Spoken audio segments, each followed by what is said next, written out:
మేము భావిస్తున్నాం.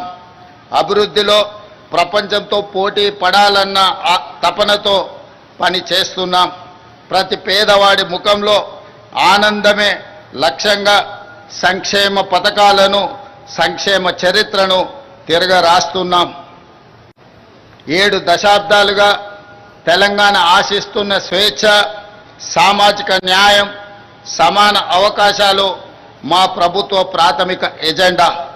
ఏ సామాజిక లక్ష్యాల కోసం తెలంగాణ తపించిందో, ఏ సమానత్వ సాధన కోసం మన గడ్డపై ఉద్యమాలు జరిగాయో, ఈ పవిత్ర లక్ష్య సాధననే మా ప్రాధాన్యత. అభివృద్ధిలోనే కాదు, స్వేచ్ఛ, సమాన అవకాశాలు, సామాజిక న్యాయం విషయంలో కూడా తెలంగాణ దేశానికి ఒక రోల్ మోడల్గా ఉంటుంది అని ఈ సందర్భంగా నేను తెలియజేస్తున్నాను.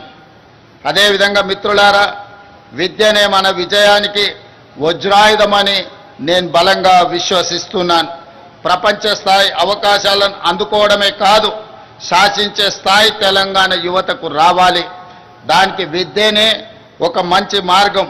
అందుకే గొప్ప విజన్తో యంగ్ ఇండియా ఇంటిగ్రేటెడ్ రెసిడెన్షియల్ స్కూల్స్ని మనం ఆలోచన చేసి ప్రారంభించుకున్నాం.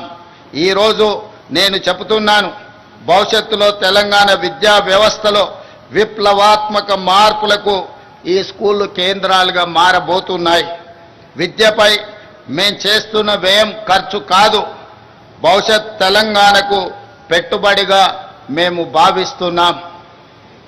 తెలంగాణ బిడ్డలు అన్ని రంగాల్లో రాణించాలనేదే మా ఆలోచన. అందుకే విద్యతో పాటు క్రీడలకు ప్రాధాన్యత ఇస్తున్నాం, ఇన్నోవేషన్కు పెద్దపీట వేస్తున్నాం. Young India sports university, young India skills university, young India police school రేపటి తెలంగాణ భవితకు భరోసా కేంద్రాలుగా మారుతాయి. రేపటి తరాన్ని యాచకులుగా కాదు, స్వీయ శక్తిమంతులుగా మార్చాలన్న సంకల్పంతో పని చేస్తున్నాం. దీనికి అనుగుణంగా రాష్ట్ర విద్యా పాలసీని త్వరలో తీసుకురాబోతున్నాం.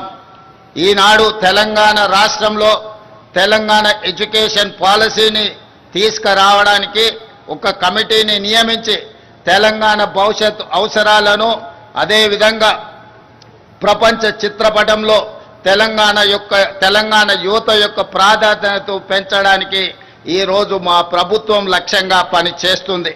మిత్రులారా, మీకందరికీ తెలుసు, భూమి కోసం, భుక్తి కోసం, వ్యక్తి చాకిరి విముక్తి కోసం చాకలి ఐలమ్మ, మల్లు స్వరాజ్యం, ఆరుట్ల కమలాదేవి వంటి తెలంగాణ వీర వనితలు పోరాటంలో ముందుండి నాయకత్వ పటిమను చాటారు. ఆ నాయకత్వ వారసత్వాన్ని పునికి పుచ్చుకొని నేడు ప్రజాప్రభుత్వంలో మన ఆడబిడ్డల విజయగాథలను దేశానికి ఆదర్శంగా నిలుస్తున్నాయి. మహిళా ఉన్నతి, తెలంగాణ ప్రగతి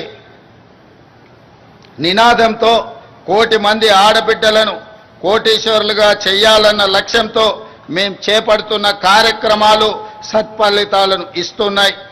ఇందిరా మహిళా శక్తి పాలసీలో భాగంగా నారాయణపేట జిల్లాలో మహిళా సమైక్య ఆధ్వర్యంలో ఏర్పాటు చేసిన పెట్రోల్ బంకు ద్వారా 6 నెలల్లో 15,50,000 రూపాయల లాభం ఆర్జించి అవకాశం ఇస్తే అద్భుతాలు చేయగలరని మా ఆడబిడ్డలు ఈనాడు నిరూపించడం జరిగింది.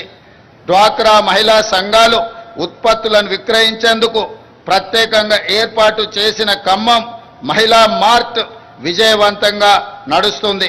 రాష్ట్రంలో మరికొన్ని మహిళా మార్టులను ఏర్పాటు చేయాలి.